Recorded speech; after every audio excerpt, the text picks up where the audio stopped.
22 jam yang lalu Mas Rian Syah ini bikin 2 pertanyaan sekaligus. Lagi mencoba memperdalam coding pembuatan game. Kira-kira Pak Ono ada solusi tutorialnya enggak? Yang kedua, mau jadi bug hunter gimana ya? Kira-kira bisa nggak ya Pak untuk dapat satu pekerjaan yang halal dari bug hunter yang berisiko? Oke, bug hunter dulu ya. Ini ada 2 pertanyaan sekaligus. Bug hunter ada kayaknya banyak sih teman-teman yang membantu pemula di bug hunter. Mungkin salah satunya adalah Cyber Army kayaknya ya. Tapi ada beberapa sih. Cyber Army Indonesia ini membantu para bug hunter. Oke, silahkan dicoba deh. Tuh ada bug bounty program segala macam. Oke, ada Cyber Army Academy, ini buat belajarnya. Ini buat program buat nyari bugnya. Dan sebagainya.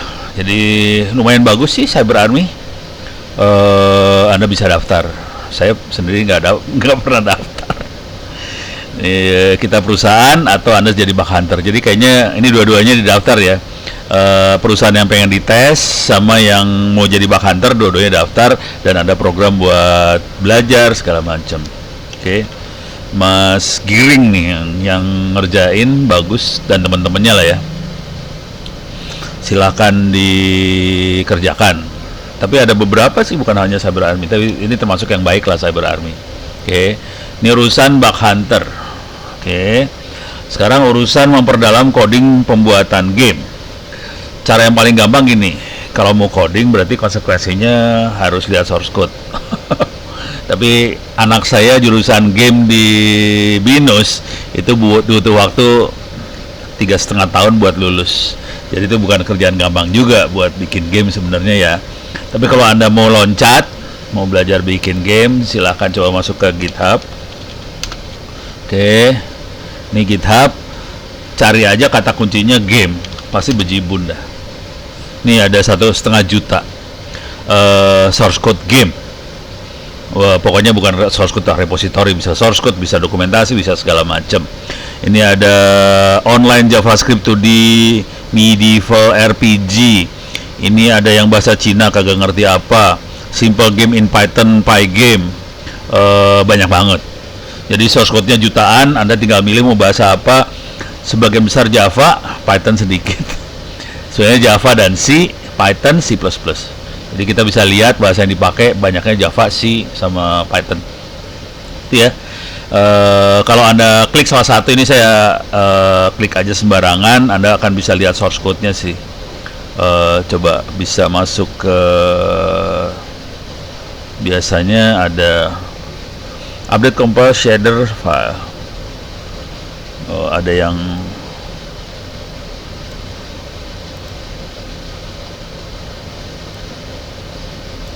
source.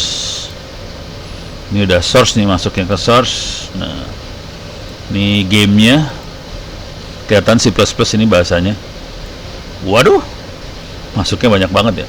Masuk ke server coba ya, bisa kelihatan nggak nih. Jadi udah mulai bisa dilihat bahasanya, dan Anda bisa download semuanya, dan bisa ini bahasa, ini source code-nya bisa dilihat. Jadi Anda bisa ngelihat. Sarannya sih cari-cari aja game yang Anda suka, yang bisa dipakai, kemudian modify dari source code. Kira-kira itu yang paling sederhana, paling awal ya. Selanjutnya Anda bisa modif segala macam dari situ. Tapi startnya bukan dari nol sih kalau mau gampang. Jadi modif dari source yang ada dulu. Modif yang paling sederhana adalah mengganti bahasa jadi bahasa Indonesia. Itu modif yang paling sederhana. Jadi menu-menu dibuat bahasa Indonesia, apa jadi bahasa Indonesia, itu modif paling sederhana. Kalau modif yang selanjutnya ya bisa ditambahin coding, bikin apa segala macam. Atau kemarin kalau nggak salah saya sempat baca-baca yang pada main apa sih namanya, yang game yang kotak-kotak tuh, lupa. Anak saya juga main gitu. Kita bisa nambahin plugin atau apa buat game-game itu, tapi harus cari source code juga sih. Itu beres ya, mudah-mudahan bisa dimasukkan buat Rian Syah untuk jadi bug hunter sama game. Waduh.